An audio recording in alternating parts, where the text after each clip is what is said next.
আমি জনাইছো এটা ব্ৰেকিং নিউজ গোৱালপাৰাত তিনি সম্পৰ্কীয় ভগ্নীৰ কৰুণ মৃত্যু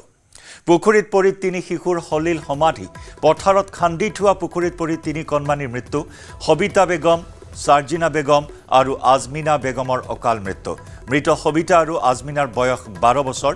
সাৰ্জিনা বেগমৰ বয়স আছিল 7 বছৰ মাছ ধৰিবলৈ যোৱাৰ সময়তে পথাৰত ঘটিল এই শোকাবহ ঘটনা ৰাইজে উদ্ধাৰ কৰিছে তিনি কণমানি নিথৰ দেহ তিনি শিশুৰ অকাল মৃত্যুত অঞ্চলজুৰি শোকৰ ছাঁ এক অতি শোকাবহ কৰুণ ঘটনা সংঘটিত হৈছে গোৱালপাৰাত তিনি সম্পৰ্কীয় ভগ্নীৰ কৰুণ মৃত্যু পুখুৰীত পৰি তিনি শিশুৰ হলিল সমাধি পথাৰত খান্দি থোৱা পুখুৰীত পৰি তিনি কণমানিৰ মৃত্যু হয় মৃত তিনি শিশু ক্ৰমে সবিতা বেগম সাৰ্জিনা বেগম আজমিনা বেগম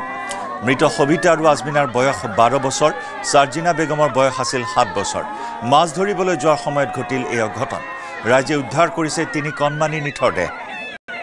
আৰু তিনি শিশুৰ অকাল মৃত্যুত অঞ্চলজুৰি গভীৰ শোকৰ ছাঁ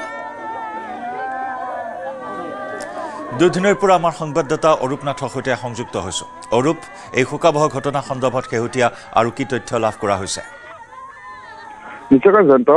কালিৰ ভাগতে আচলতে গোটেই ঘটনাটো সংঘটিত হৈছিলে কালি বিয়লিৰ ভাগত মাছ ধৰিবলৈ পথাৰলৈ ওলাই গৈছিলে তিনি ভগ্নীয়ে আৰু তিনি ভগ্নী যেতিয়া ওলাই গৈছিলে আৰু সন্ধিয়ালৈকে যেতিয়া ঘৰলৈ উভতি অহা নাছিলে তেতিয়া মানুহৰ সন্দেহ হৈছিলে আচলতে ক'ত যাব পাৰে কি হ'ব পাৰে আৰু তেতিয়া সন্ধিয়া নিশাৰ ভাগত আচলতে স্থানীয় ৰাইজে বিচাৰ খচাৰ কৰিব আৰম্ভ কৰে আৰু ঘৰৰ পিছফালে থকা এটা গাঁত আৰু পিছত পুখুৰী সদৃশ দ এটা গাঁত খুন্দি থোৱা আছিল জেচিবিৰ সহায়ত মাছ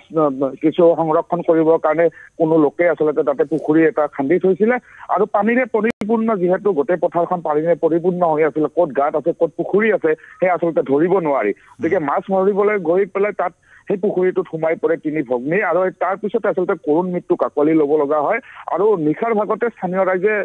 উদ্ধাৰ অভিযান চলাই আৰু এটা পুখুৰীৰ পৰা তিনিও ভগ্নীকে উদ্ধাৰ কৰিবলৈ সক্ষম হৈছে আৰু গোটেই নিশাই আচলতে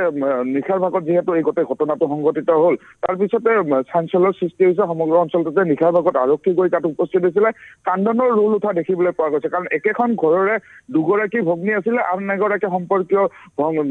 ভগ্নী আছিলে আৰু তিনিগৰাকী ভগ্নীৰ একেলগে মৃত্যুমুখত পৰা আৰু বয়সো যথেষ্ট কম আছিলে 12 বছৰ 7 বছৰ বয়সৰ কন্যা তিনিগৰাকী আছিলে গতিকে এই গোটেই ঘটনাটো শোকৰ ছাঁ পৰিছে সমগ্ৰ গোৱালপাৰা জিলাখনৰ লগতে কৃষ্ণাই অঞ্চলত আৰু সকলোৱে ক'ব বিচাৰিছে যে আৰু কি উল্লেখনীয় কথা এটা মই ক'ব বিচাৰিম জয়ন্ত যোৱা পৰহি গোৱালপাৰা জিলা প্ৰশাসনে এক জাননী জাৰি কৰিছিলে যে এনেকুৱা ধৰণৰ পুখুৰী সদৃশ ঠাইলৈ হওক বা কাষলৈ হওক গা ধুবলৈ হওক মাছ ধৰিবলৈ হওক এইবোৰ নাযাবৰ কাৰণে আচলতে জাননী জাৰি কৰিছিলে আৰু এনেকুৱা ধৰণৰ ঘটনা আচলতে সঘনাই সংঘটিত হ'ব ধৰিছে বৰ্তমান যিহেতু বাৰিষা আহিছে আৰু গোটেই নাট খাল নাটসমূহ আচলতে পানীৰে ভৰি থাকে আৰু তাৰ পৰিপ্ৰেক্ষিতত এনেকুৱা ধৰণৰ ঘটনা সংঘটিত হ'ল অতি কৰুণ ঘটনা মৰ্মান্তিক ঘটনা সকলোৱে আচলতে এই ঘটনাটো যোনে শুনিছে সকলোৰে আচলতে বুকু কঁপি গৈছে এখন ঘৰৰে আচলতে তিনিগৰাকী ভগ্নী কি ধৰণে মৃত্যুমুখত পৰিব পাৰিলে আৰু গোটেই অঞ্চলটোত এতিয়া শোকৰ ছাঁ পৰিছে জয়ন্ত ধন্যবাদ জনাইছো অৰূপ